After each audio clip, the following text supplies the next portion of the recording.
জানা গেছে দুর্ঘটনায় নিহত বাইক আরোহীর নাম প্রবীর কুমার মণ্ডল, বয়স আনুমানিক 40 বছর, বাড়ি বৈষ্ণবনগর থানার 17 মাইল বিএসএফ ক্যাম্প সংলগ্ন এলাকায়।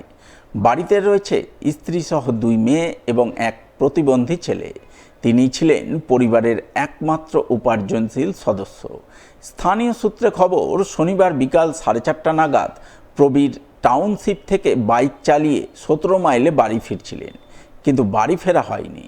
তার আগেই 18 মাইল 12 নম্বর জাতীয় সড়কে কালিয়াচকের দিক থেকে আসা এক লরির ধাক্কায় তার মর্মান্তিক মৃত্যু হয় বলে খবর। যা জানতে পেরে পরিবারে নেমে আসে গভীর শোকের ছায়া। প্রবীর কুমার মণ্ডল 18 মাইল থেকে আসার পথে বাইক লরির সংঘর্ষে অ্যাক্সিডেন্ট হয়ে গেছে। ওই মাতাল মারে 18 মাইল মাতাল মারে একটা যাচ্ছিল কালিয়াচক থেকে ফারাক্কার দিকে। এদিকে এই ঘটনার পরপরই বৈষ্ণবনগর থানার পুলিশ ঘটনাস্থলে ছুটে যায়। প্রথমে পুলিশ মৃতদেহটি উদ্ধার করে ময়না তদন্তে পাঠায়।